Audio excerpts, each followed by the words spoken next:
यशस्वी मुख्यमंत्री भजनलाल शर्मा जी तो लगातार पिछले पहले दिन से लेकर के जब सरकार का पहला साल पूरा हुआ, फिर 1.5 साल पूरा हुआ और फिर 2 साल पूरे हुए, लगातार कांग्रेस नेताओं को डाटा के साथ में, आंकड़े के साथ में ये चुनौती दे रहे हैं कि अगर आप में हिम्मत है तो आप बहस करिए। और आज तो वाकई में मजा आ गया जब मुख्यमंत्री जी ने कांग्रेस के नेताओं की बोलती बंद कर दी और एक दस्तावेज हाउस के रिकॉर्ड पे लेकर आए। और मैं कहूंगा विपक्ष के साथियों से वो उसको पढ़ें।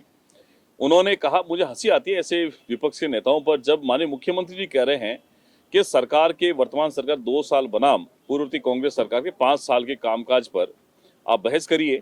वो ये कह रहे हम किताब पे नहीं करेंगे, हम ऐसे ही करेंगे। जब मुख्यमंत्री खुद ही कह रहे 2 साल बनाम 5 साल में बहस करिए, तो मुझे लगता है कि ये बड़ी हास्यास्पद स्थिति कांग्रेस की और विपक्षी नेताओं की बनी है। असल स्थिति भारतीय जनता पार्टी की सरकार की आलोचना नहीं है।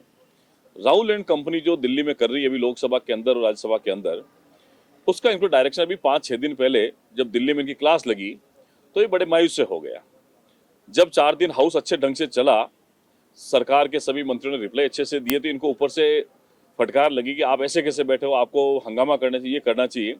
तब जाकर के वापस इनकी जो स्प्रिंग थी वो खोली इन्होंने और वो लगातार हंगामा करने पर तुले हुए हैं। मैं तो यही कहूंगा कि ये जो कांग्रेस के नेता हैं, इनके बारे में ये कहाँ आ गए तुम यूं ही हाथ मलते मलते, ये कहाँ आ गए तुम यूं ही हाथ मलते मलते, झुलसा हुआ है पंजा मोदी जी से जलते जलते। जिस प्रधानमंत्री मोदी जी ने इस लगातार 25 वर्षों की संवैधानिक प्रक्रिया में माननीय मुख्यमंत्री रहते, माननीय प्रधानमंत्री रहते हुए जिस प्रदेश की देश की सेवा की है, उसका विरोध तो जायज हो सकता है, लेकिन उनके चक्कर में देश का विरोध करना, देश में सांप्रदायिक सद्भाव को खराब करना, ये कांग्रेस की मानसिकता बन चुकी है। तो ये कहीं न कहीं राहुल गांधी टीम की जो सलाह कांग्रेस के राजस्थान के नेताओं की भारी पड़ेगी। और आज मुख्यमंत्री ने कह दिया है कि आगे की 2 लाइनों में जितने लोग आएंगे उतने ही आने वाले चुनाव में विपक्ष के नेता रहेंगे, विपक्ष के सदस्य रहेंगे, उनको चुनौती स्वीकार। और मैं एक बात और कहूंगा, जो ये पिछले 2 साल से कांग्रेस के नेता विधानसभा में, विधानसभा के बाहर जो बातें कर, इससे नई बात आने वाले समय में इनके मुंह से कोई नहीं निकलेगी। और मेरी चुनौती उनसे कि वो नई बात कोई हो तो रखें। विकास के मामले में ये वही बात घिसी पिटी रिपीट करेंगे जो उन्होंने अभी महामहिम राज्यपाल के अभिभाषण पे कही है, जो बात उन्होंने सदन के बाहर अपने सार्वजनिक मंच पर कही है।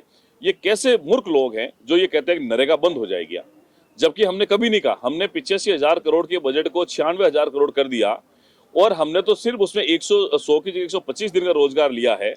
अब ये ऐसे लोग हैं कि जिनको सिर्फ और सिर्फ कांग्रेस के नेताओं को भ्रमित करना, जनता के बीच में इस प्रकार का भ्रम फैलाना, ये इनकी मानसिकता रह गई है।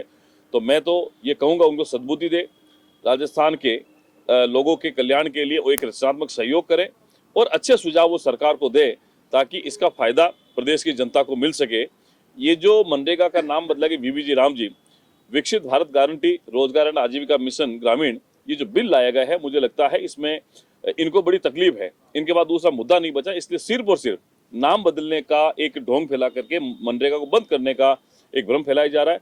लेकिन मैं फिर कह रहा हूँ, एसआर के मुद्दे पर इनको जो चुनौती खत्म हुई है, इनकी परिसीमन के जो चुनौती खत्म हुई है, अरावली के मुद्दे पर जो चुनौती खत्म हुई है, अब ऐसी की ऐसी इनकी इस वीबीजी राम जी के ऊपर भी चुनौती खत्म होगी। जनता इनकी हकीकत तो समझ चुकी है, कभी भी इनके बहकाव में नहीं आएगी। और इसका परिणाम नगर पालिकाओं के, पंचायत राज के, जिला परिषद चुनाव में देखने को मिलेगा, जहां प्रचंड बहुमत से भारतीय जनता पार्टी के प्रधान प्रमुख नगर निकाय के चेयरमैन बनने वाले हैं।